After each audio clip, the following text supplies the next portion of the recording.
শুভ দুপুর আমার প্রিয় পরিবার সকলে, কেমন আছো সবাই? আশা করছি সবাই খুব ভালো আছো আর আমিও ভালোই আছি। তো আজকে আমি দুপুরবেলা থেকে ব্লগটা স্টার্ট করলাম। সকাল থেকে তেমন অন করতে পারিনি। তো অ্যাকচুয়ালি আজকে আমি স্কুলে গিয়েছিলাম, তো স্কুল থেকে আসার পর প্রথমেই ছাদের উপরে উঠে পড়েছি। যেই আমি ড্রেসটা পরে গেছি, যে কুর্তিটা, ওড়নাটা, প্যান্টটা, ওইটা আর কি একটু রৌদ্রে মেলে দিচ্ছি। এখন তো গরম অনেকটাই পড়ে গেছে, তো মানে ডেইলির কাপড় ডেইলি ধোয়া তো অবশ্যই ভালো, কিন্তু আজকে মনে করলাম যে না, মানে নষ্ট হয়ে যাবে কাপড়টা, চলো প্রথমে আগে ছাদের উপরে দিয়ে দিই। তো যাই হোক, এইগুলো রৌদ্রে দিলাম। তারপর ছাদে ওই যে আমাদের ঘরে অ্যালোভেরা গাছ আনা হয়েছিল, ওই যে দেখো অ্যালোভেরাগুলো না মানে ভালো করে বড় হচ্ছে না, মানে দেখছি এখনও ছোট ছোট যে গাছ, মানে ছোট ছোট পাতাগুলি দিচ্ছে আর কি, এখনও ভালো করে তেমন দিচ্ছে না। তো ওইগুলি দেখতে বেশ ভালো লাগছিল, ভাবলাম চলো শেয়ার করি। Hello everyone, welcome back to my channel Ruby Sunny blogs. আসামের ছোট্ট একটি সোনার শহর থেকে আমি হচ্ছি রুবি। আমার চ্যানেল তোমাদের সবাইকে আরেকবার স্বাগত। কেমন আছো সবাই? আশা করছি সবাই খুব ভালো আছো আর আমি বেশ ভালো আছি। তো এখন থেকে আমি আমার ব্লগটি স্টার্ট করছি, আর এখন প্রায় দুপুরবেলা। তো চলো এখন থেকে ব্লগটা স্টার্ট করছি। আই হোপ ভালো লাগবে। তো ছাদের উপরে দেখো নালি গাছ লাগানো হয়েছে, এত সুন্দর লাগছে, যা সবুজে ঘেরা। আর তোমাদের সাথে আরেকটা জিনিস শেয়ার করি, এই যে দেখো গুলগুল মরিচ। এই মরিচগুলো কাদের কাদের বাড়িতে আছে অবশ্যই জানিও। তারপর দেখি হঠাৎ করেই আমার বোন নিয়ে চলে এলো তোমার মাছ। তো মাছ নিয়ে এলো, দুপুরবেলা শুধু ভাত করেছিলাম, তো বর বলেই ছিল যে না, কয়েকটা দিন হয়ে গেছে মাছ খাওয়া হচ্ছে না, তো মাছটা আমি নিয়েই আসবো। আমি বললাম ঠিক আছে। তো এখানে রয়েছে মির্গা মাছ আমরা বলি এটা, আর এখানে বেগুন আলু। এই বেগুন আলু আমার বরই কিন্তু কেটে দিয়েছে, আর মাছগুলো শুধু আমি কেটেছি। তো এবার এগুলো ধুয়ে নিচ্ছি, কারো রান্না করতে হবে। আর আজকে তো জানো পিরিয়ডের আমার দ্বিতীয় দিন। তো দ্বিতীয় দিন হলেও মানে কী করবো বলো, একা সংসার, কিচ্ছু করার নেই। একা সংসারে তুমি এত কিছু যদি নিয়ম মেনে চলো তাও হবে না, আর পুরোপুরিভাবে যদি নাও মানো তাও কিন্তু হবে না। তো প্রথমেই আমি অবশ্যই বরকে বলেছিলাম যে তুমি রান্নাটা করে নাও, কারণ আমি তো মানে তুমি জানোই আজকে পিরিয়ডের দ্বিতীয় দিন। তো বলছে আরে না, কোনো সমস্যা নেই, এটা ন্যাচারাল, এটা হবেই, এটা ভগবানই, এটা প্রকৃতির নিয়ম, এটা ভগবানই পাঠিয়ে দিয়েছে মেয়েদের মধ্যে। এটা নিয়ে এত অস্থিরতা করার কিছু নেই, তুমি যতটুকু পারো তোমার মতো করে মানো। আর তার জন্য আর কি বলো তো, অনেকে মানে আগে দেখো যারা পুরনো মানুষ ওরা তো বলবে এই কথাগুলো। অনেকেই বলে পিরিয়ডের প্রথম, দ্বিতীয়, তৃতীয়, মানে 3টা দিন মানে খুব বেশি করে মানতে, মানে 3 নম্বরটা দিন এতটা না মানলেও চলে, মানে দ্বিতীয় দিনটা প্রচুর পরিমাণে মানতে হয়। মানে অনেকে বলতো যে পিরিয়ডের দ্বিতীয় দিনে দেখো বরকে রান্না করে খাওয়াচ্ছে, এক বিছানাতে ঘুমাচ্ছে, মানে অনেক সমস্যা। তো ওই জন্যই দেখো না, কিচ্ছু থেকে কিছু হলেই ওই জন্যই দেখো না বরের এত অলক্ষ্যে ঢুকেছে ঘরে, সংসারে একদমই কোনো লক্ষ্মীশ্রী নেই। সংসারে অলক্ষ্মী, মানে এরকম করে কথাগুলো লোকে বলে, তো লোকের কথায় আমি কান দিই না, কারণ আমার সংসার এটা, আমি যদি কাজ না করে কাজগুলোকে ফেলে রেখে দিই তাও কিন্তু কি হবে, আমার সংসারে আমি মনে করি যে তা আমার কিন্তু কাজে অলক্ষ্য হবে।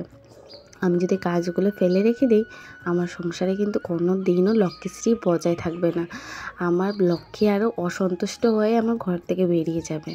কারণ তুমি যদি এই কাজগুলি না করো, যেমন আমি যদি এখন রান্নাটা না করি, আমার বর খাবেটা কি? ও তো এখন ডিউটি, মানে গাড়ি চালায়, তোমরা সকলেই জানো।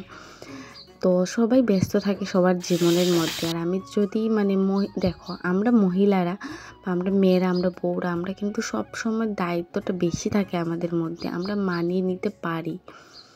তো যাই হোক, তোমরা কে কে আমার সাথে একমত অবশ্যই জানিও।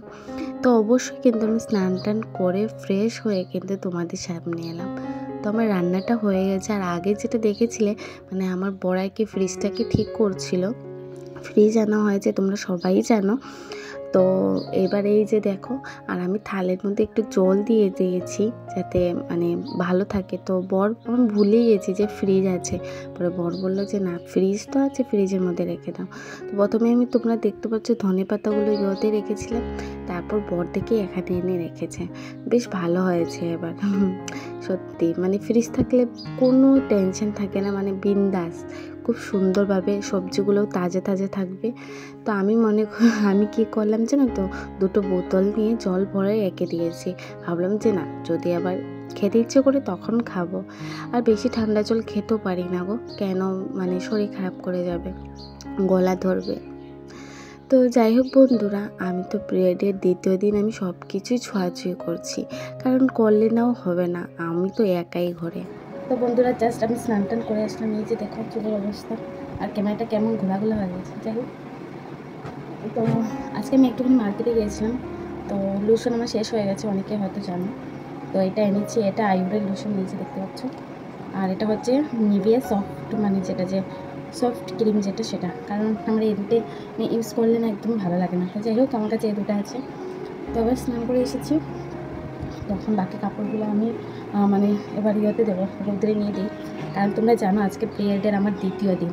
তো পিরিয়ডের যখন দ্বিতীয় দিন হয় তখন সকাল সকালই একবার স্নান করি, আবার দুপুরবেলা আবারও স্নান করি, কারণ শরীরটা একদম অশান্তি লাগে। তারপর প্রায় এখন তো রৌদ্র কড়া হয়ে গেছে, গরম হয়ে গেছে, তো তার জন্য এরকম। তো যাই হোক, এই যে দেখতে পাচ্ছ, আর পিরিয়ডের দিন দ্বিতীয় দিনও কিন্তু আমি আমার বরকে রান্না করেই খাওয়াই, আমিই খাওয়াই।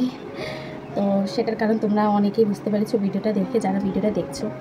তো পিরিয়ডের দ্বিতীয় দিনও কারণ আমি মনে করি মনের শান্তিটা সবথেকে বড় শান্তি।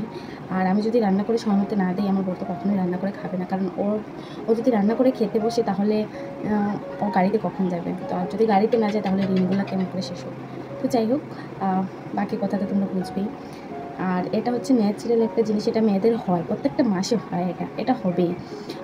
এটা ভগবান স্বয়ং ওখান থেকেই আমাদেরকে পাঠিয়ে দিয়েছে যে মেয়েদের এটা প্রত্যেক মাসে হয়। তো সেটা নিয়ে কোনো মানে ঘৃণারও কিছু নেই, আর কোনো ইয়েরও কিছু নেই, যে যার মতো করে মানতে পারে অবশ্যই সেটা মানে। আর আমি 3 নম্বর দিন আমিও অবশ্য মানি, ঘর তো পরিষ্কার করে, বাকিটা তো মনের উপরে সব কিছু নির্ভর করে।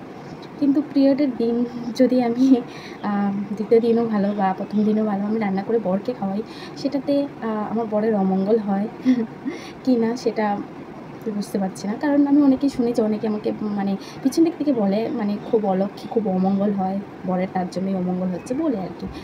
তো যাই হোক, তোমাদের কি মতামত তোমরা অবশ্যই জানো। তো চলো আমি এবার কাপড়গুলো মেলে আসি। শুভ সন্ধ্যা। তো এখন সন্ধ্যার সময় চলে এলাম, ওই যে দেখো ময়ে ময়ে যেটা গান একটা বেরিয়েছিল, এরকম একটা প্যাকেটও বেরিয়েছে। তো ছেলেকে 5 টাকা এটার দাম। তো ছেলে খাচ্ছিল ফোন দেখে দেখে, তো ভাবলাম দে না আমাকে দুটো দেখি জিনিসটা কেমন। তো হাতে নিলাম, দিয়ে দেখি খেয়ে দেখি না একটু মশলাটা বেশি বেশি মনে হচ্ছিল, আমার ততটা ভালো লাগেনি। যাই হোক, এটা বাচ্চাদের জিনিস, আমরা কি করব। আর তারপর ওইদিকে ছেলেকে বসেছি পড়াতে বসানো গেলে তো আর মাথা নষ্ট, সকাল বিকাল চেঁচাতে চেঁচাতে আমার গলা সব শেষ। তো যাই হোক, ওইদিকে ওর বই মানে এখনও ভালো নতুন বই আসেনি, তাই পুরনো বই নিয়েছি আমি অন্যর কাছ থেকে নিয়ে আর কি। ওকে বলছি না এই লেখো পড়ো। তো ওই যে এখানে দেখো রাতে কি রান্না করব। তোমরা তো দেখেইছো আমার দিনের তরকারি রয়ে গেছে, এবার রাতের বেলা এটা রয়েছে মিষ্টি লাউ। তো আমি এই মিষ্টি লাউটা কাটবো এখন, কারণ আমি রান্না করব। তো রান্না করব মাছের মাথা দিয়ে মিষ্টি লাউ দিয়ে। তো মিষ্টি লাউ দিয়ে মাছের মাথা দিয়ে রান্না করব, আর সেটাই আজকে রাতে খাওয়া হবে। প্লাস আমাদের রয়েছে তরকারি, বেগুন আলু এবং মাছ দিয়ে যেটা রান্না করেছিলাম সেটা। কারণ পরের দিন আমাদের বৃহস্পতিবার। তো বৃহস্পতিবার দিনে আমি কীরকম কী করব এটারও কিন্তু একটা ভ্লগ আসবে, তোমরা খুব তাড়াতাড়ি দেখবে। তো এখনও পর্যন্ত যারা আমার এই ব্লগটা দেখছো, তোমাদের কেমন লেগেছে অবশ্যই জানিও। আর প্লিজ বন্ধুরা তোমরা একটুখানি সাপোর্ট করো, আর পুরো ব্লগটা কেউ স্কিপ করে দেখো না। তো এই যে দেখো মিষ্টি লাউয়ের বিচিটা দেখতে বেশ ভালো লাগে, আমার তো খুব ভালো লাগে। এগুলো ভাজা করে খেতেও ভালো লাগে, আর এরকমও খেতে ভালো লাগে।